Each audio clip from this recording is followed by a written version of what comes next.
ng ganito rin pong protocol because of contingencies, because of the high transmissibility of the Omicron variant. And we wouldn't want our health systems to be overwhelmed also, and nobody's going to take care of our patients. So ginawa po ito base sa siyensya at ebidensya. Wala pong balak ang ating gobyerno na mapunta sa at risk ang ating mga pasyente at ang ating mga healthcare workers. Ito po ay ginagawa base sa risk assessment ng ating mga ospital kung kakayanin at kung ito po ay mas magiging beneficial para sa ating mga healthcare system at ang ating mga pasyente. So I will turn it over to our technical advisory group of experts, Dr. Ana Ong Lim and Dr. Edsel Salvania, to provide additional responses to this.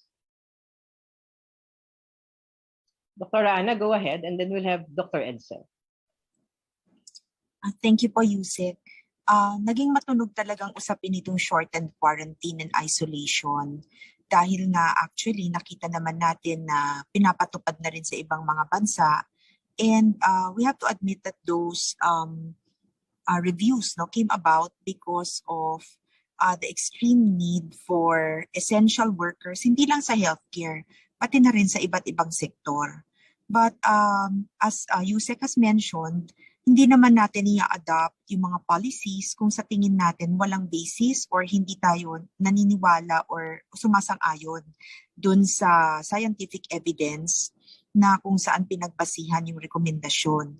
So on review, ang nakikita natin ngayon is yung characteristics ng virus that allow it to be more transmissible also come with features that allow for viral clearance to happen over a shorter period of time.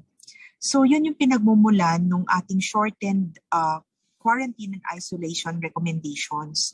Pero siguro overall, what I'd like to add is that as an additional layer of safety, kahit pinaiksi natin yung durations, meron pa rin mga recommendations to continue masking, especially kung maharap tayo sa mga pasyente, para makasiguro tayo na kung meron mang residual ay hindi pa rin tayo nakakapag-transmit. And these are all being done balancing the needs or the new information coming from science, as well as the need to provide care for our hospital patients. Yun lang. At siguro dadagdag ko lang dun sa sinabi ni Dr. Ana is that hindi naman po ito automatic yung protocols na to. Meron pong discretion ang hospital infection control na siyang sumusuri ng risk. Hindi naman nila papapasukin yan kung sa tingin nila na sobrang infectious talaga or makakasama. Ang iba naman na ginagawa nila is to further decrease the risk. The people with shortened quarantines are the ones that will be in the COVID wards kasi may COVID na rin yung mga patients doon, in the sense na kahit may break in protocols, hindi naman mahahawa yung tao na may COVID na po. So again, it's not an ideal situation. That's why they're called contingency or crisis modes. And as much as possible, we would not want to invoke that. But if critical na po talaga na mas delikado na walang tao sa wards, this is the time that the hospital infection control can invoke this as a last resort. Pero marami rin pong ibang ginagawa, nag-augment po ang DOH, nag-augment po yung hospital ng personnel para habang sa kakayanin naman, baka hindi naman kailangan gawin ito, but when it is done under the supervision of the infection control committee of the hospital po. I'll just like to add and inform everybody na pinag-usapan na po with our experts yung alignment nitong polisiya na to with the general public. So hindi lamang po talaga healthcare workers na nagsho-shorten tayo ng isolation and quarantine for this policy shift, pati general public. Dahil nga po katulad ng sabi namin, may science and evidence to support this. Over to you, Jas. Thank you so much, Yusek, Doc Ana, and Doc Edsel for the clarification regarding the concern on the shortened quarantine and isolation for our healthcare workers. For the next question po, Yusek, this is still from Caroline Bongkin, CNN Philippines. The question po ay, how many health workers have been infected by COVID this January alone? And how does this number compare with the previous na ang humihingi ng nurse augmentation po from Department of Health? Yes, just nag-gaps ka, no? I'll just answer first the first question as to the reported healthcare worker infections. No, so currently po ang ating mga ospital at mga laboratorio are having increasing number of healthcare workers infections. Sa ating laboratories, we are implementing a maximum number already of swabbing per days to ensure continued operations and of course to protect the healthcare workers at the same time. Nakikita po natin ang pagtaas talaga, sharp increase in the number of reported cases in COVID-19 among our healthcare workers this month compared to December. Kasi noong December, napakababa po ng ating datos for our healthcare workers at ngayon po talaga ay tumaas ng husto. But mostly what we can tell you, halos lahat naman po ay banayad ang simptomas or mild or asymptomatic cases. Yun naman po ang ating pinagpapasalamat ngayon, although of course it still affects our health system's capacity. As to augmentation, nakapag-deploy na po ngayong araw na ito, no? Ang ating mga uniformed personnel were deployed in different hospitals in Metro Manila. We had some deployed in Quirino Memorial Medical Center at yung iba po na deploy sa iba pang ospital natin sa Metro Manila. So augmentation are coming in. Andiyan na po yung tulong ng iba't ibang mga ahensya sa ating mga ospital. Thank you so much, Yusek. Sorry po, nagkaroon lang ng problem sa connection po. Moving forward po, let's go now to the next question po from Kathleen Forbes from Radyo Pilipinas po. The question po, Yusek, ay Representative Elpidio Barsaga Jr. po is calling for the government's pandemic response task force to consider giving additional 2 doses of COVID are already administering of protection.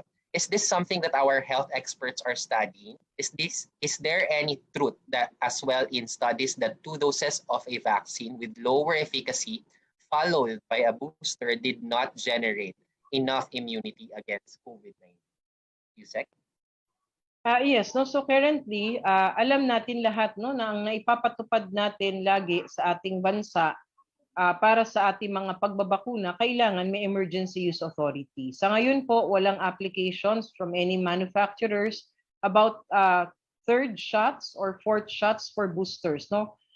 Tayo po ay meron lang para dun sa ating additional dose or 1 dose of booster shots. Kailangan din po natin na maiulit, no, sa ating mga kababayan ng current prioritization natin for all vaccination sites.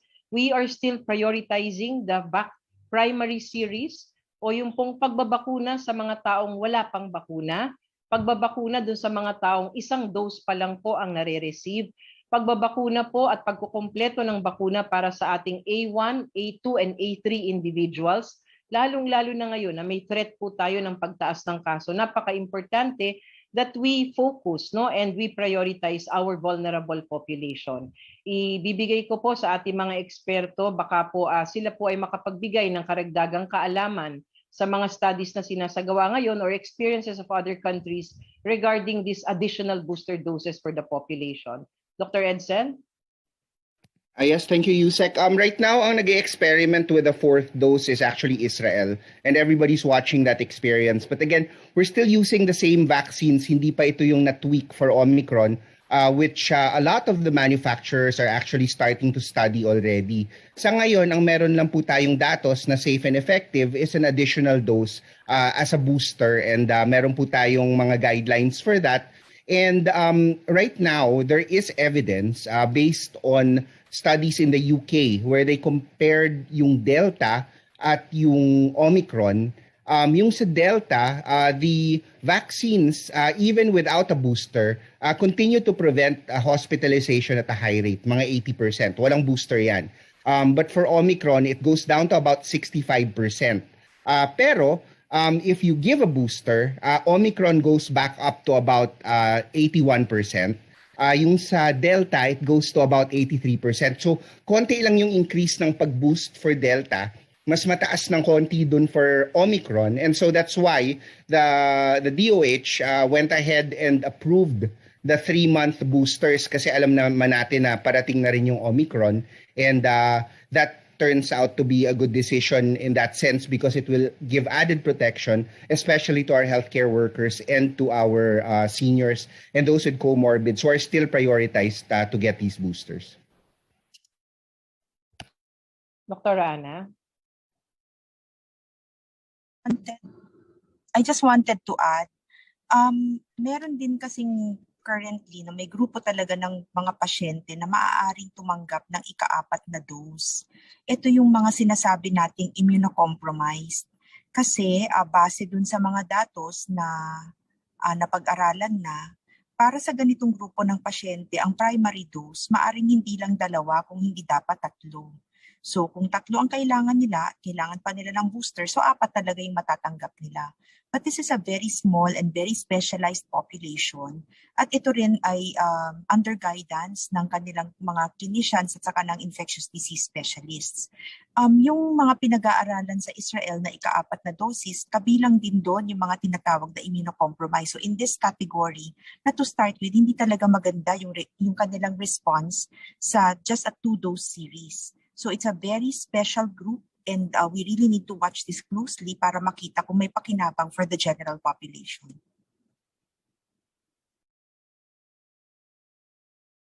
Thank you so much, Yusek, Doc Ana, and Doc Edsel again for the clarification regarding the booster shots po. For the next question, Yusek, this is from Aiko Miguel, UNTV po. Are there any other COVID variants that the DOH has been monitoring aside from the IHU variant? Do we have further information regarding the Delta Cron or the Demicron? Yes, Aiko, gusto lang kong ipahatid sa inyong lahat. Ang Department of Health naman through our biosurveillance efforts are monitoring any type of variant that may come in the country, no? Kaya po tayo nagkakaroon ng mga purposive sampling. We're not just focusing on the existing variants of concern or under investigation, pero kung meron ho tayo matagpuan na ibang variant na susumitin natin at kung idideklara ng WHO na ito ay under investigation or of concern, na monitor po natin yan. Pangalawa po, gusto ko lang hong klaruhin na ang WHO lang po ang nagbibigay ng classification kung ang isang variant na nadiskubre ay under investigation or of concern, no? So ito pong mga lumalabas ngayon, yung IHU, yung Delta Cron, Delmicron, and the others, wala pa hong binibigay na classification o additional evidence ang ating mga eksperto at WHO regarding that matter. Ito pong ating mga sinasabing Delmicron or Delta Cron hanggang sa ngayon, wala pa ho tayong nadidiskubre na ganitong lineage o ganitong variant sa Pilipinas. I'll turn it over to Dr. Edsel who can further explain all of these variants that are being discovered in other countries. Dr. Edsel.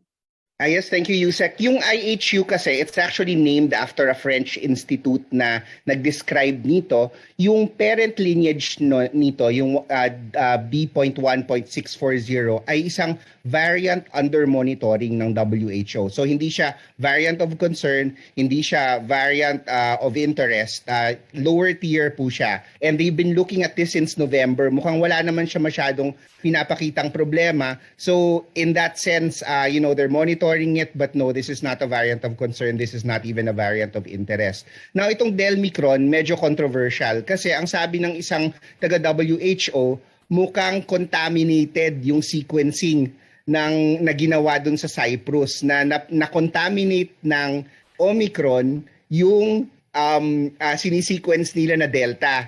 Kaya nung inanalyze nila, nung mga scientists, and again, this is a contentious issue, nakita nila na very clear na parang nakasplice siya because that does happen minsan pag nagsisequence ka kasi napakaselan ng mga processes na to eh.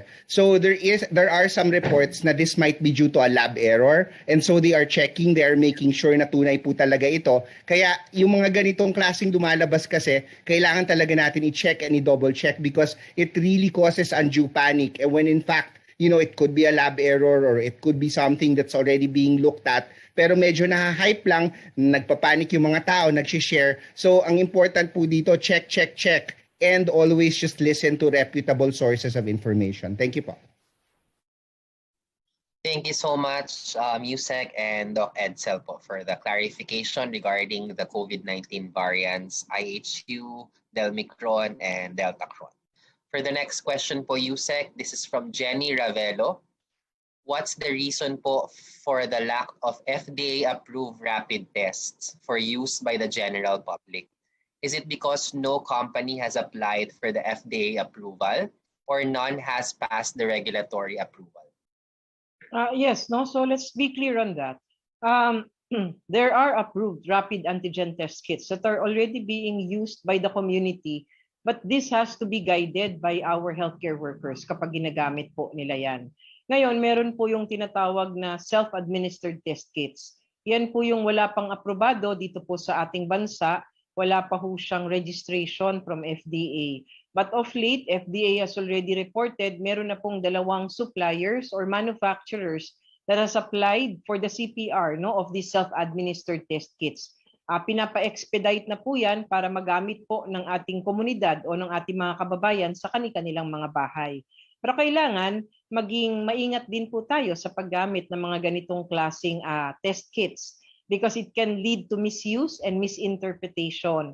Meron pong technical na proseso para magkolekta ng specimens pag ginagamit po natin ito sa bahay at kailangan maintindihan maigi ng ating mga kababayan so that they can get accurate results from these self-administered test kits. So kaya wala pa ho sa merkado ng Pilipinas ito dahil kakasumiti pa lang po ng manufacturers ng kanilang application for FDA to register their product.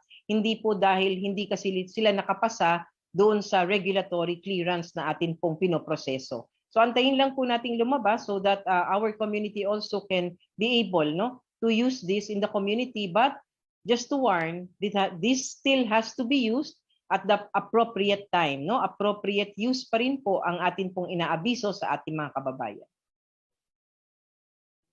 Thank you so much, Yusek.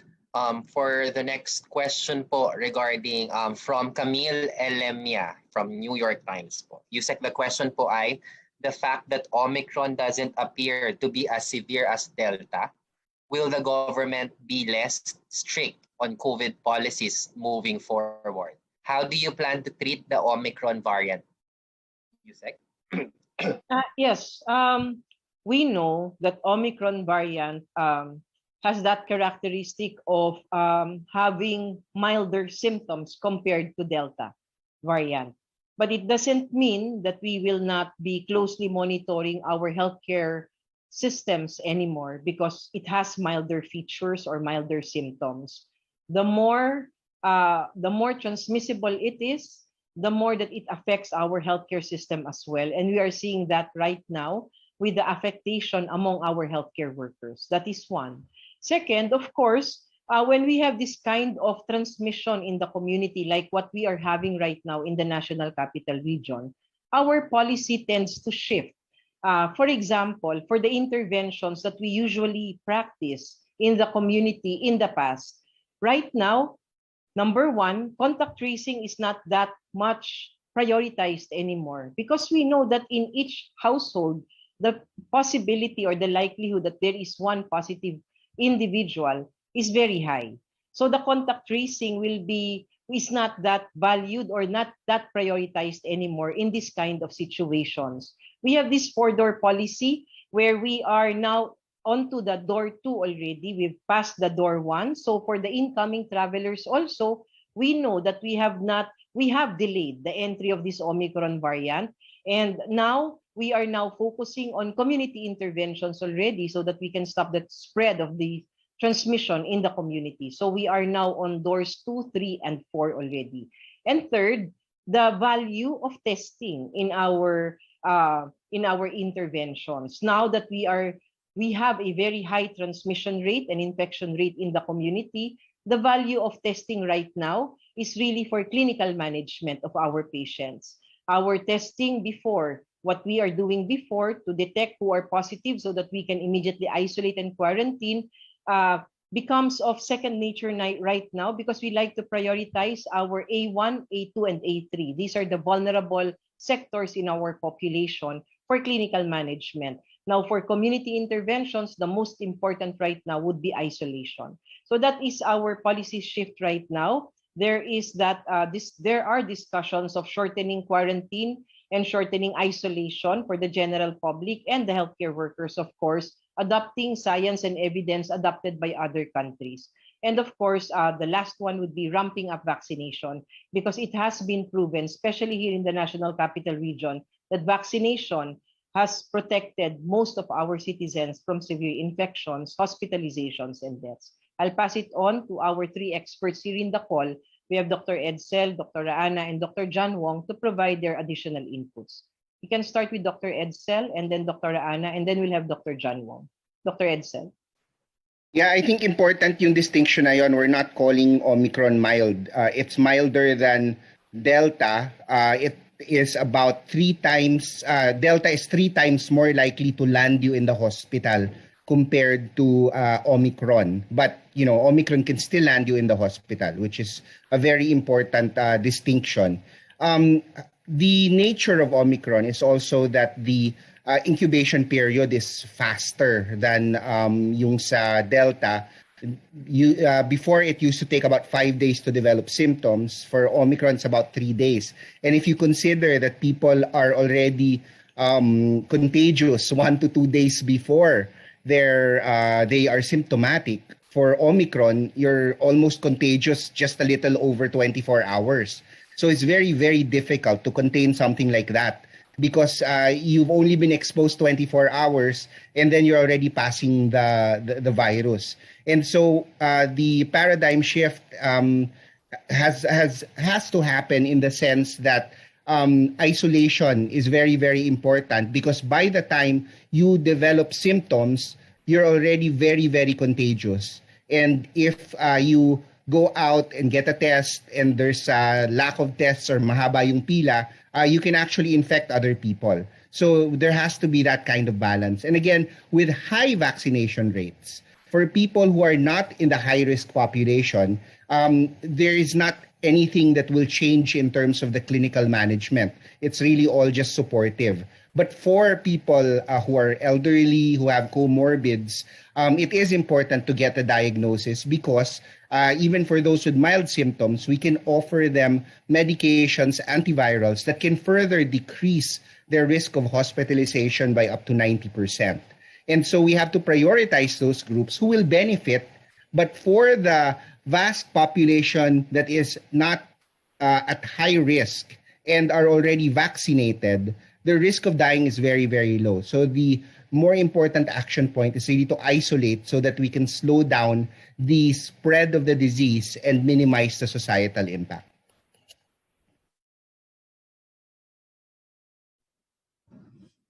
Dr. Raana. Yeah, I'd like to concur with what Dr. Edsel said. No, I think it's very important to realize that when we talk about COVID, we're not just talking about its impact on individuals. Hindi natin minamaliit yung nararamdaman ng individual patients, lalo na nung panahon na matindi talaga yung sintomas na nangyayari kung nahawaan ng iba pang VOCs ng COVID. Pero dito, kahit sabihin na lang natin na karamihan ng mga nagkakasakit ang iniinda is lagnat, ubo, sipon, dahil ang bilis ng kanyang pagkalat at maraming essential sectors ang apektado, kasama na dito ang ating healthcare workers, yung sinasabi nating mild na sakit, nagtatranslate siya into significant impact in terms of function ng mga essential sectors ng ating society. So tulad na lang siguro sa example ng mga ospital where marami na sa mga wards at iba't ibang serbisyo ng ospital ay hindi maipagpatuloy dahil ang healthcare workers ay hindi na makapasok sa trabaho dahil sila mismo ay may sakit. No? So I think the message here is we are blessed that these are relatively less severe symptoms but it doesn't mean that we should just take them for granted kasi nga ang impact ng mga less severe symptoms na yon ay function of vital services. Thank you. Dr. John? Thank you, Yusek. Yeah, so infectious diseases have three dangers, no? First is transmission, no? You're not the only person affected, no? Others can be infected because of you, no? So, and we know that Omicron is 4 times more transmissible than Delta and 8 times more transmissible than the original variant, no? So that alone, no, is a risk and should not be minimized, no? Second, infectious diseases can cause severe disease, no? People may have misunderstood the studies coming from other countries, no? What they actually said was it's milder than Delta, no? They didn't say that it was a mild disease, no? And we know that Delta is already a variant that causes severe disease, no? So saying that it's milder than Delta is not saying very much, no, about how severe it is, no? And then third, variants can cause immune escape, no? So our vaccines may not work as well, no? However, just because Omicron looks like other variants, no, we cannot be assured that it can cause or generate immunity against other variants, no? Kasi Omicron is a virus, no? It's not a vaccine, no? Vaccines, no, we can adjust the dose, no? With an infection like Omicron, if you receive too little of the virus, no, you don't generate any immunity at all, no? If you get too large a dose of the virus, no, you end up in the hospital, no? So we shouldn't belittle the impact of Omicron on the country. Thank you. Thank you so much, Yusek, Doc Edsel, Doc Anna, and Dr. John Wong for the answers po regarding the question po of Camille. For the next question po, Yusek, this is again from Camille po. The question po ay, what is the recent data on hospitalization? Are most of the hospitalized unvaccinated? What are the hospitalization rates for the vaccinated and previously infected individuals? And what are the patient's profile? Are they younger or older? Similar questions din po from Camille again. What conclusions can you draw from the Omicron from what the government and doctors are seeing now? And from Lay Alvis po regarding kumusta ang estado ng mga hospital sa gitna ng pagkakasakit po ng maraming healthcare workers. Yusek? Yes, no. So despite case increases, the national healthcare utilization remains to be at low risk utilization. We have 40% for our ward beds, while for ICU utilization, it's at 38%. Although in some of the regions like the NCR, yun pong utilization natin for ward beds is nearing yung moderate natin na threshold. But still, hindi pa ho yan nakakabahala, no, compared when we were having the Delta experience. So sa ngayon po, base sa aming datos ng Department of Health, we found, no, that based on our hospital data, 85%, no, almost 85% of those admitted are not vaccinated, and almost 93% of those who died from COVID-19 ay hindi po bakunado o kaya ay partially vaccinated lang. This is as of December 28 data po. We are still trying to finalize our most recent data, but still the trends look the same. I will call on Dr. John because he has studied some, no, of this hospitalization data that we have right now comparing to the Delta experience that we had before. Dr. John, if you can add on to our answer, please. Thank you, Yusek. So what we've seen in NCR now is that compared to during the Delta surge, no, we have 24% less hospitalizations, and compared to non-NCR regions, no, we have about 60%, no, less hospitalizations. No? And the difference is that compared to back in July, September, no, during the Delta surge, no, and compared to non-NCR regions, no, the NCR has a much higher vaccination rate, no.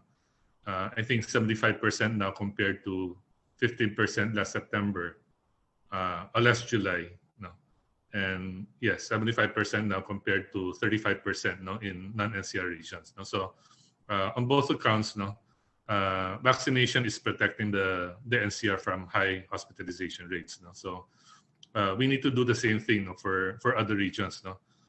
Before the surge arrives there, no, vaccinate them to a higher level of protection, no, especially for the elderly, because the elderly make up 80%, no, of all hospitalizations.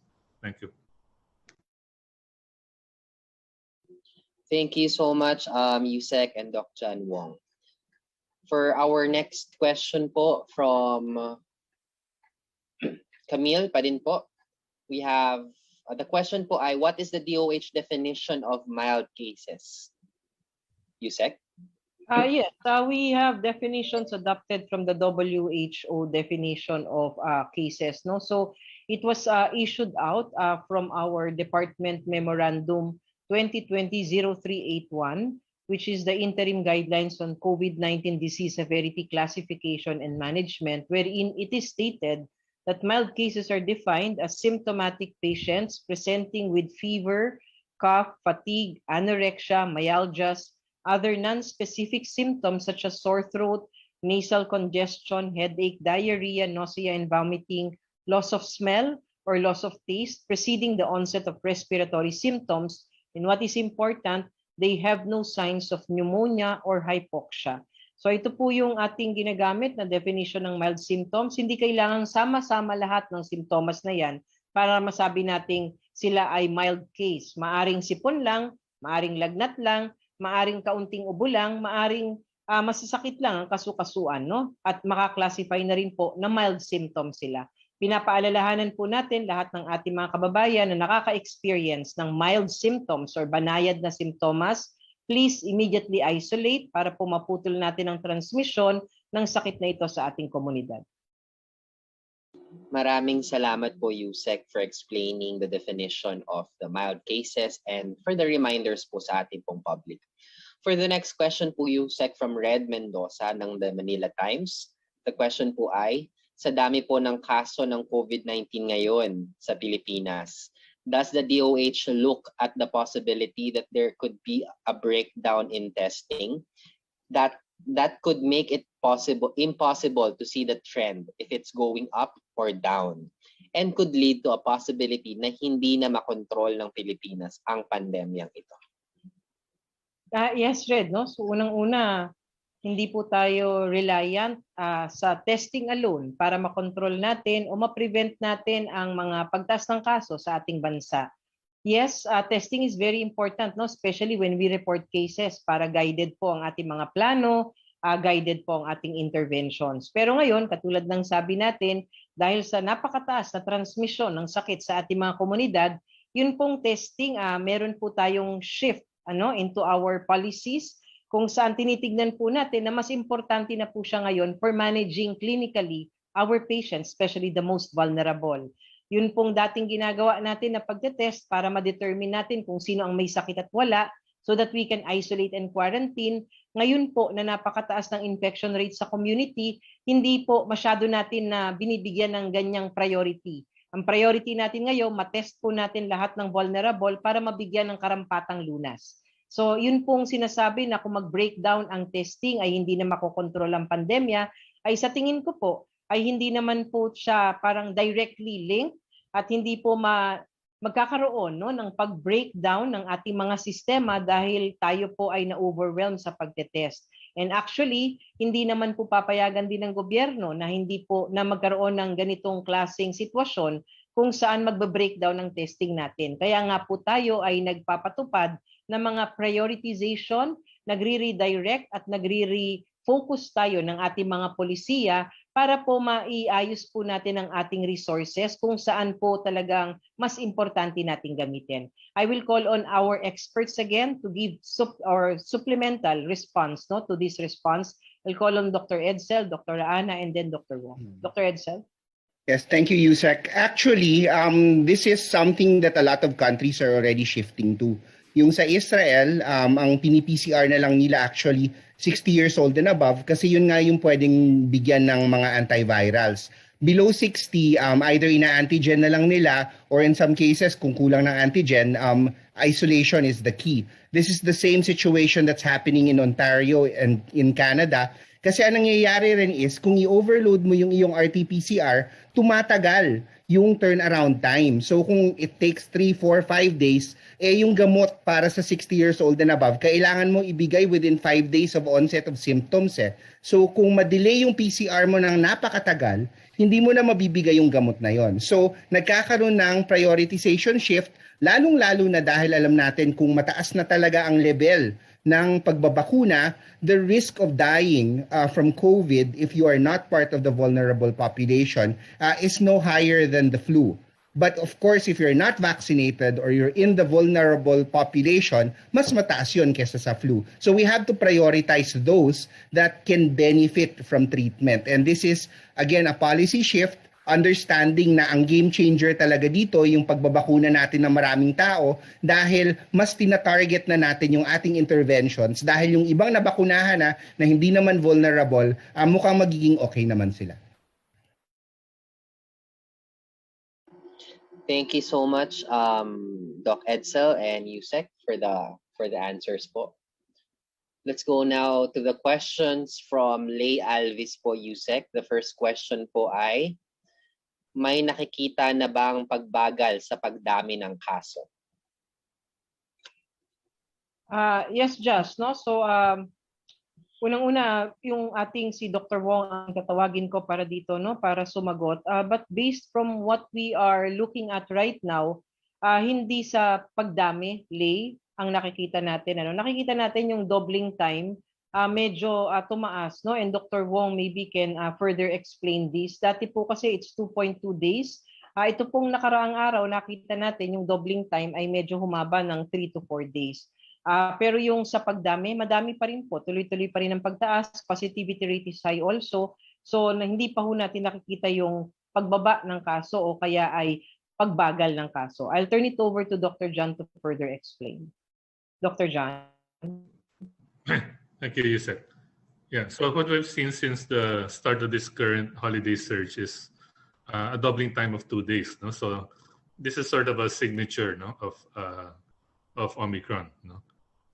Coupled with that, no, we also have lower hospitalization rates in NCR. No?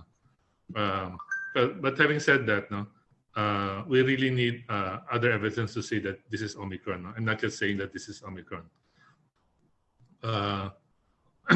Regarding the trend of future cases, no, I think rather than trying to predict how many more cases we will have in the coming days, no, we have to encourage the public to observe, no, in minimum public health standards, no, kasi the cases will not change on their own, no. Just because we have a lot of cases now and it's growing, it doesn't mean that it will continue to grow, no.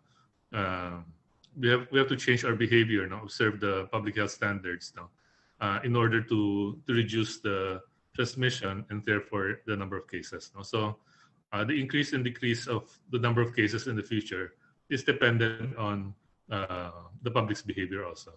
Thank you. Thank you so much, Doc John Wong and Yusek for the answer po.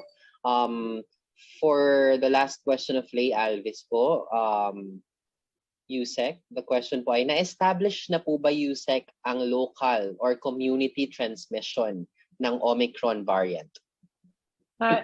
Lay, alam mo, pag pinag-usapan officially established ay hindi pa po. Dahil we need our whole genome sequencing, yung ebidensya po nito para masabi natin talaga yung transmission na level ng Omicron dito sa ating mga communities. But with what's happening and with what Dr. Wong has just mentioned, no, yung trend po ng mga kaso, kung paano nagdodoble ang mga kaso, kung ano po yung mga na-experience ng mga simptomas ng mga tao, yun pong likelihood na andito na ang Omicron sa ating mga komunidad ay very high. Kaya po katulad ng lagi namin sinasabi, we have assumed already from the start that Omicron has entered our communities. Kaya po yung ating mga interventions, doon na po directed talaga that Omicron is in our communities and affecting our population. Ngayon gusto ko lang pong i-reiterate uli yung sinabi ni Dr. Wong na instead of us focusing dun sa mga numero ng kaso, hanggang saan tataas, sino mga maapektuhan, na andito na ba Omicron, wala pa ba ang Omicron, let's focus on what we can do. Let's focus on complying with the minimum public health standards. Let's stay at home. Kung wala naman po tayong gagawing importante sa labas, lagi po tayo magmamask, lagi po natin sisiguraduhin ang pupuntahan natin ay hindi matao. Huwag muna po nating ilabas ang ating mga nakakatanda, ang ating mga kasama sa bahay na may sakit, at saka yung ating mga kabataan. Stay at home muna. And of course, most importantly, kapag nakaramdam ng simptomas, isolate already. And please have yourselves vaccinated once you are eligible. Over to you, Jess. Thank you so much, Yusek, for the answers po. We have several questions din po that we have categorized regarding vaccination po. And I hope, Yusek po, you will be able po to give clarifications at ganun din po sa ating mga health experts po that we have right now po. There are two questions lang po regarding the vaccination po. Number one po, totoo po ba na mas mild ang tama ng COVID-19 sa mga bakunado na at boosted na? That's the first question. At saka second po, totoo po ba na ang Omicron ay magbibigay ng immunity or lunas sa mga tao laban sa COVID-19? Sige, Just, no? So I guess our experts would be most appropriate to answer this question. So let's call on the three of them and then we'll have the next question. Dr. Edsel, you can start. Yes, thank you, Yusek. It's very clear that whatever variant you're talking about, our vaccines work, and they work to particularly well in reducing hospitalization, severe disease, and risk of death. Dito sa Pilipinas, napakita na rin naman ng DOH since we started vaccinating, 85% of those who ended up in the hospital because of COVID are unvaccinated, and 93% of those who have died since we started vaccinating are unvaccinated as well. So, klaro naman yon. Now, in terms of yung boosting, yun nga yung katulad nung sinabi ko yung pag-aaral sa UK, mukhang mas maganda ang epekto ng boosting specifically for Omicron. Pero yung sa Delta, mukhang even just 2 doses na nanatiling mataas yung protection against severe disease. All of our vaccines work to prevent severe disease, and this is because yung vaccines natin, dalawa po ang pamamaraan na gumagana yan. Unang-una yung antibody na which is very popular, mas madaling intindihin ng mga tao, pero ang hindi masyado naiisip ng mga tao ay yung tinatawag na T-cells or mga kawal ng ating katawan na hinahanap yung virus na nakatago sa mga cells ng ating katawan. So even if tinamaan na yung antibodies, hindi na ganun kataas or hindi na ganun siya nakaka-recognize nung variant ng COVID, ang ating T-cells ay nananatiling matatag even beyond 6 months, even without a booster, at nakakayanan niyang mag-prevent ng severe disease. And this is what we're seeing consistently across all populations, across all vaccines. Meron lang some differences in the level, but in general, significant po yung protection ng ating vaccines against severe disease, to the point na if you're not in the high-risk population, nagmimistulang trangkaso na lang ang COVID at ang risk ng mamatay is the same as that of the flu. And hindi naman po tayo nagtetest ng lahat ng tao for the flu, hindi naman po tayo nagla-lockdown for the flu. So for those people who are not in the vulnerable population or are fully vaccinated, lalong-lalo na kung na-boost, then yung threat sa kanila ng COVID at this point is at the level of the flu. Dr. Ana? I just wanted to pick up on the point that Dr. Edsel mentioned regarding the impact on vaccinated. Kasi naman, from the pediatric perspective, kasi nga karamihan sa mga bata ay hindi pa bakunado, meron pa rin tayo nakikita mga pasyente na medyo matindi rin ang nararamdamang simptomas. So I guess my point is, if you're already qualified to be vaccinated, please take advantage of that protection. And that protection will not only benefit you, but all the vulnerable members of your household. na hindi pa pwedeng magpabakuna dahil wala pa sila dun sa age group na sinasakop, or they belong to the elderly population na kahit bakunado na hindi natin maasahan yung full na impact ng protection kasi may kahinaan na talaga yung kanilang immune system. So overall, no, we see that vaccinated individuals do better. We see that the unprotected, unvaccinated remain to be vulnerable. And overall, we still want to try to avoid catching this disease because even as people keep thinking na it's mild, ubusipon lang siya, ang concern natin is we really don't have enough information on long-term impact. So wala pa tayong datos para sabihin na hindi ito pagmumulan ng mga long-term na consequences like long COVID or MIS-C. And syempre maganda pa rin parati ang pag-iingat. Thank you. Dr. John? Thank you, Yusek. So vaccination has several goals now. First is the prevention of hospitalization and deaths. Second is the prevention of symptomatic disease. And third is the prevention of transmission. So for the first goal, prevention of hospitalization and death, vaccines continue to be very effective, whether we're talking about Alpha, Beta, Delta, or Omicron. So it's still effective versus Omicron. For symptomatic disease and transmission, this is where the protection by vaccination has decreased, and that is the reason for boosters. So vaccination and boosting are still our best public health interventions for Omicron. And we should continue to do that. But I think the emphasis should be, or the priority should be, to get the unvaccinated vaccinated, especially the elderly, because most of the people who are hospitalized now are the unvaccinated, not the unboosted.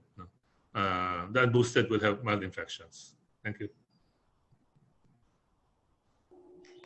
Thank you so much, Yusek. We will now go to the questions that have been submitted over the Zoom chat po. Let's start with Caroline Bongkin po, and this question po, Yusek, is for everyone po, for you and for the health experts po. The question po ay, there are less severe and critical cases today. Excuse me. Is this because of the high vaccination rate in NCR or because of Omicron? Yes, Just, so let me start to answer, and of course our experts will give in their expert response. So sa atin po, pag nakita natin sa National Capital Region, ang gawin nating ehemplo. Ang National Capital Region, napakataas po ng ating vaccination rates dito po sa NCR, and we are seeing that severe and critical cases are kept to a minimum. So ibig sabihin po, yung ating pagbabakuna ay nakapagbigay ng proteksyon sa marami sa atin dito sa NCR on preventing hospitalization and severe infections and even deaths. Yun pong milder symptoms ng Omicron kumpara sa Delta ay hindi po natin pwedeng ipagsawalang bahala. Katulad po ng sabi ng mga eksperto natin, even though it's mild, pag tumama po yan sa vulnerable na populasyon natin, maaari pa rin sila magkaroon ng severe infections.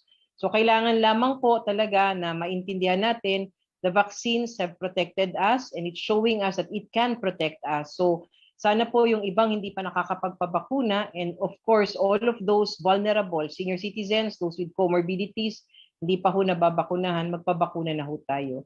So maybe our experts can further explain ito pong question ni Caroline, Dr. Edsel, Dr. Ana, and then Dr. John. Yeah, I think we're giving Omicron too much credit eh. Ang talagang star talaga dito kung bakit mababa ang ating critical and severe is really our vaccination rate.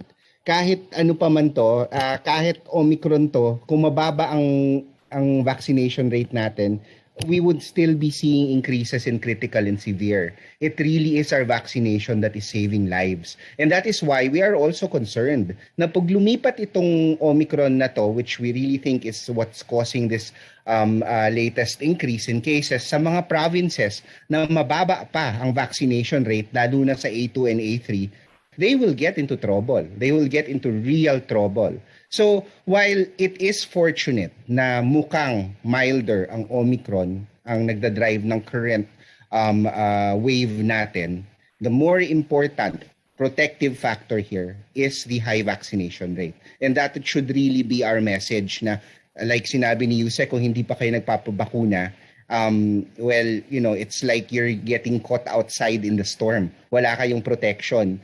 Magpabakuna na as soon as possible because it not only protects you, it protects the people around you. Yun lang po. Dr. Ana? Siguro yung isang point ni Dr. Edsel that I'd like to re-emphasize also. Siguro for those regions in the country where the vaccination rate still needs to catch up, habang hindi pa siguro nakakarating or we're not yet seeing the pattern of spread that's expected with Omicron, siguro dapat ito yung panahon na magdoble, triple, double or triple push for the vaccination drive to happen right now. Para sana pag makarating na, kasi mahirap sigurong masabing hindi ever makakarating ang ganong klaseng wave sa iba't ibang parte ng bansa. We want to get those areas ready as quickly as possible para hindi naman sila dagsain ang dami ng kaso tulad nung nakikita natin ngayon sa NCR. Thank you. Dr. John?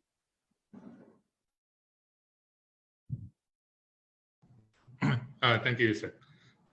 So the way to answer that question is to compare the hospitalizations between NCR and non-NCR regions. For the current vaccination rate in non-NCR regions is about 35%. And in NCR, it's 75%. No? So, and we've seen throughout the whole surge that we really have 60% less hospitalizations compared to non-NCR areas. No? So, vaccination is protecting NCR. No? So, before the surge arrives in the other areas, no, we have to vaccinate them to a very high level. Thank you. Thank you so much, our experts and USEC. We'll be accommodating last 3 questions na lang po. All other questions will be submitted na lang via Viber. We would like to ask the question of Giselle Ricafort, USEC. The question po ay, kinontra ng Philippine Genome Center ang statement ni Secretary Duque na dominant na ang Omicron sa bansa. Delta pa rin po ba ang nagdodominante ngayon? Similar question din po from Lay. Dominant na ba ang Omicron sa bansa? Yusek Rosette? Thank you, Jas. Giselle, kung maaari, no, wag nating gamitin yung salitang kinontra. Hindi po kinontra ni Dr. Cynthia Saloma si Secretary Duque. Ito po ay ipinaliwanag lang niya kung ano po ang lumabas sa ating whole genome sequencing results. And also to clarify, na nagbigay po ng pahayag si Secretary Duque, he was explaining about the most recent run. Dahil yung most recent run po, nakita po natin na mas madami po ang Omicron detections kumpara sa ibang mga variants na atin pong nakikita dito sa ating bansa. Sa ngayon po, ang Delta variant pa rin po ang pinakamataas na mayroong lineage dito sa ating bansa, comprising about 43% of detections. And ang kasunod po nito, 18% for Beta variant, 15% for Alpha variant. At para po sa Omicron, totaling 43 detections, ito po ay 0.21% pa rin. Again, let me clarify, hindi po kinontra ni Dr. Cynthia Saloma, si Secretary Duque. Ipinaliwanag lang po niya kung ano po yung naipaliwanag ni Secretary Duque na latest run po ng ating whole genome sequencing. Just? Maraming salamat, Yusek, for the clarification on the question po regarding PGC and Secretary Duque po. For the next question po, I would like to call on Dr. Wong and Dr. Edsel for this question po. Doc Wong and Doc Edsel, the question po is from Raul Dancel of the Straight Time po. Question po, just the department's reaction to opinions shared by Octa's Dr. David that the positivity rate is stalling and that we may see cases peaking by next week. But if cases continue to rise 40,000 to 50,000 a day, or to a level that will outpace the number of tests being done, we'll be losing visibility already, and that real scale of outbreak would not be clear anymore. Dr. John? Thank you. So we have to understand what or how positivity rate is computed now. So positivity rate can increase when two things happen. No? When number of cases increase, or when the number of tests decrease, no? Or both. No? As long as the number of tests are increasing, no, then the increase in positivity rate is largely coming from an increase in the number of cases. Thank you. Thank you so much. Dr. Edsel, would you like to add some points? Yeah, I think there's a couple of things. First of all, we have to, we can't keep testing all until, we put all our resources into testing kasi sobrang dami na nung cases. I mean, when there's a flu outbreak, na minsan hundreds of thousands, in some countries, million yung flu, they're not gonna kill themselves testing 5 million people in one day. The bottom line is, we have statistical methods to estimate kung ano yung impact ng pandemic. You don't have to test the whole population every single day to figure out kung ano yung prevalence rate, kung ilan cases. What you can do is proper sampling. So instead of testing 100,000 people, you can test 1,000 people. Tingnan mo yung positivity rate. As long as well-distributed yon, you can estimate kung ano yung rate sa population. And that's really where a lot of countries are going now. Kasi it's becoming less and less efficient to have to test every single sick person na alam naman natin karamihan dyan, basta bakunado, hindi sila mamamatay kasi nagmimistulang trangkaso na lang yan. So i-reserve natin yung ating tests na dapat mabilis bumalik dahil hindi naman na-overload yung RT-PCR laboratories para dun sa kung mag-positive sila, mabibigyan natin sila ng gamot, malulower natin yung risk nila na mamatay. Now, for the rest of the general population, kung mataas ang level ng COVID sa komunidad, pero mataas rin ang vaccination rate, para alam lang natin ano nangyayari, doon tayo gumagawa ng tinatawag na surveillance, where we will test people in a random sample, malalaman natin kung ilan yan. Marami pong methods na hindi mo kailangan i-test bawat tao na magpakita sa'yo. Dati iba yung trust kasi kino-contain natin kasi it wasn't this terrible naman na isang araw pa lang nakakahawa na ng 3-4 yung tao. Ngayon nakikita natin, ma-detect mo pa lang yung isa, yung buong bahay nahawa na. Parang inuumpog mo yung ulo mo sa dingding hindi mo matatalo yung dingding. So what you have to do is focus, and the high vaccination rates allow us to do this. Fully vaccinated na hindi naman high risk, they will generally do okay as long as mag-isolate sila para hindi na sila maghawa ng iba. So more efficient use of the resources, understanding that we have made our society safer, especially for those people who are vaccinated and do not have high risk. For the rest, yung A1 to A3 will continue to test them and will do proper surveillance para we know what level of infection is going on in the community. Thank you so much, Dr. Edsel. For the last question po that we can accommodate for this media forum, again, those questions that will not be accommodated for this media forum will be submitted na lang via Viber within the day po. Last question po, Dr. Edsel, and this is for you po. The question po is from Red Mendoza, Doc Edsel. May threat po ba ang sinasabing combination ng Delta and Omicron variants ng COVID-19 na na-report po sa Cyprus? How can we assuage the public against these so-called new variants? Yeah, as I said, that particular one might actually be due to a lab error, according to WHO scientists. So ayusin muna natin yung news kasi mahirap na react tayo ng react sa mga ganito na hindi naman verified. So let's verify na it's really a new variant and not a lab error. And then number two is if it is a new variant, then papanoorin po natin, we'll check on the characteristics. Meron pong methods ng WHO to figure out if something is showing characteristics of a variant under monitoring, variant of under observation, or a variant of interest or a variant of concern. And so we have parameters for this. Huwag po tayo magpanic, huwag po tayo mag-share ng fake news. Laging ifa-fact check. Actually, ang dali lang mag-fact check sa Google eh. Hindi ko nga maintindihan kung bakit mga tao nagtatanong pa sa akin. I don't even look at the scientific articles yet agad. Ginugoogle ko lang and makikita mo that in the very, very quickly, reputable media outlets will tell you this is false, this is fake, this is misleading. It's, first of all, siguro first layer para sa ating mga kababayan. When you see something na ganyan, just do a quick fact check. You know, you can Google search it. And kung may question pa rin kayo, then of course, don't share it agad. Ask the proper authorities. Ask the DOH. Ask reputable sources of information. Kasi po, ang dami-dami talagang fake news, and it is noise, and it is really distracting, and it is killing people. So please, this is my call to our media partners. Help us crack down on all this fake news because it is distracting us from working to end this pandemic. Thank you po.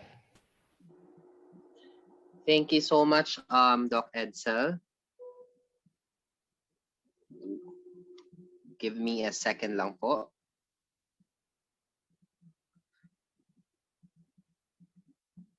Okay. Last question po that we can accommodate. This is from Joseph Morong po. The question is, the proposal to shorten quarantine period for public who are asymptomatic and vaxxed to 5 days.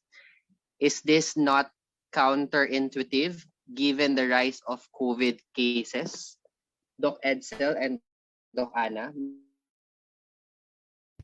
You mean the shortened quarantine May we have your overall? inputs regarding this? Yeah, the CDC made those assumptions. We're not adopting what the CDC is saying right now. We are working on our own versions. But in general, the reason for these changes in tweaking quarantine and isolation, particularly for those who are fully vaccinated, is guided by the most recent scientific findings. First of all, lalong-lalo na sa Omicron, maaga siya mag-shed. Sinabi ko nga, mga just after 24 hours, nagsastart na mag-shed yan. Pero maaga rin siya mag-stop shedding. In most cases, 3 days from the start of symptoms, pababa na yung viral load. And that's why the CDC pegged it at 5 days kasi they think 90% of people are done shedding already. So yun yung peg na pinag-aaralan namin. We're not necessarily agreeing with that, but there is a basis for doing that. So, we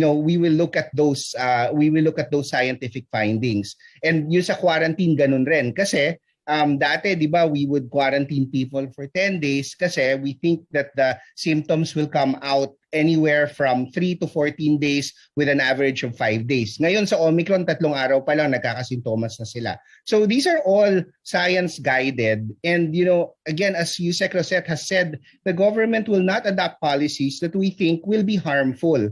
And so these are all science-based. And these are things that other countries are adopting. We will localize these depending on our own situation, but there are scientific bases for these policy shifts, and that's what that's what we're here for. That's what the technical advisory group, the all experts groups are for, because we continue to study not just what's going on here, but we also look at what other countries are doing and what the experts in the other countries are doing.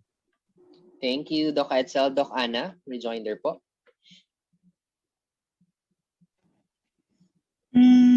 It might seem counterintuitive if we were to base the recommendation on what we knew about the way the virus behaved in the past.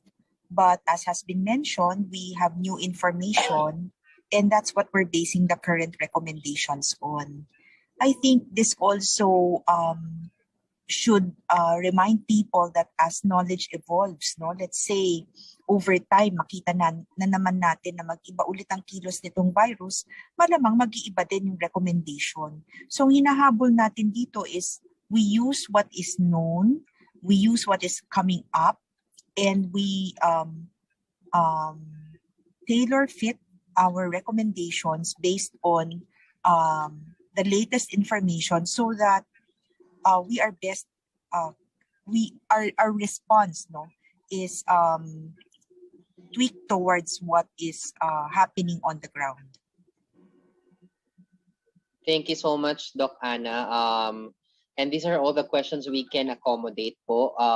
We will now proceed to our final messages. Maybe let's get 1 to 2 messages din po from our health experts we have right now. Let's start with Doc John Wong.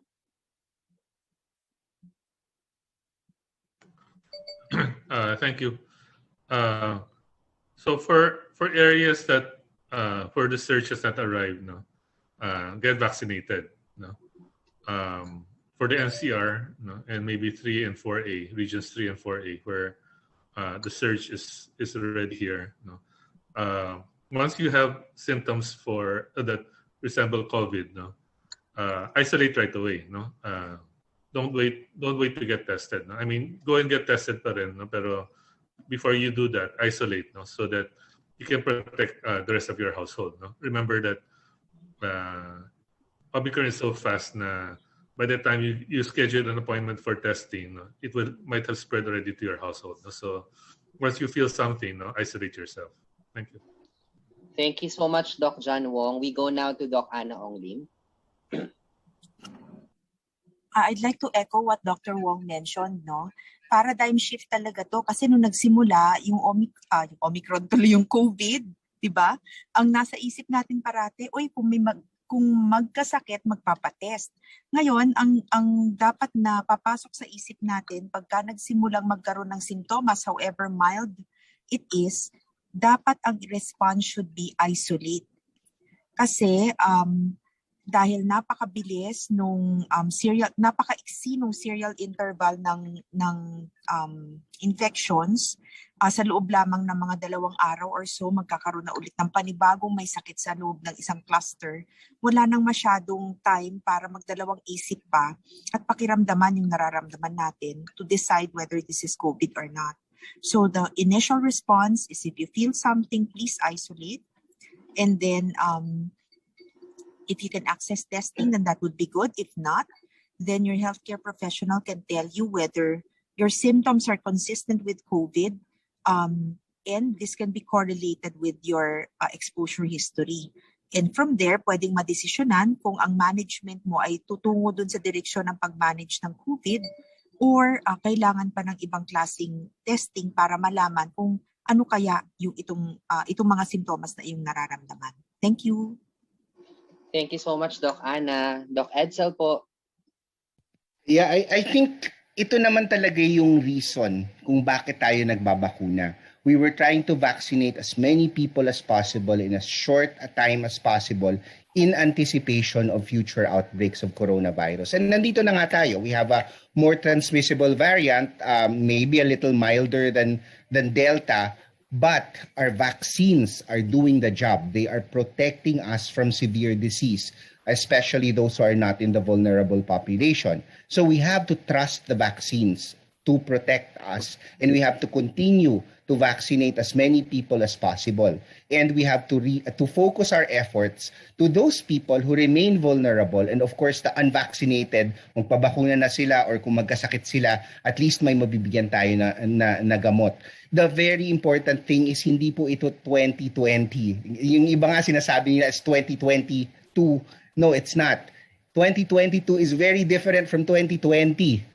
Ang dami nang nabakunahan, marami na tayong gamot to save people even if makalusot sila yung COVID sa vaccine, even if they're not vaccinated, although mas malaki pa rin yung tama and chance of dying.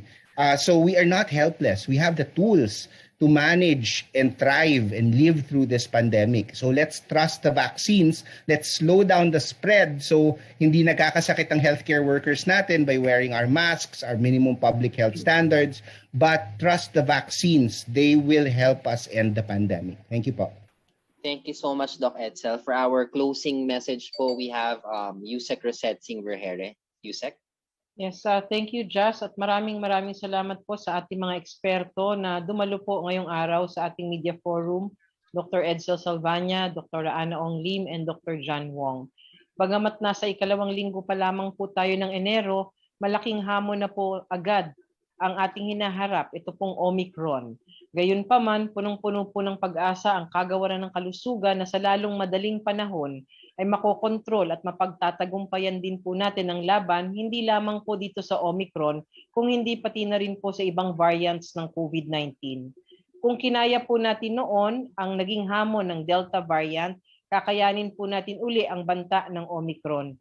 Sinisiguro po ng kagawaran ng kalusugan na kung gagawin po natin ng sama-sama ang mga ginagawa po natin noon, ang mahigpit na pagsunod sa minimum public health standards, ang pagiging maagap sa pag-isolate at pagka-quarantine kung sakasakaling mayroon na tayong simptomas, in no time, kakayanin po nating lahat ito.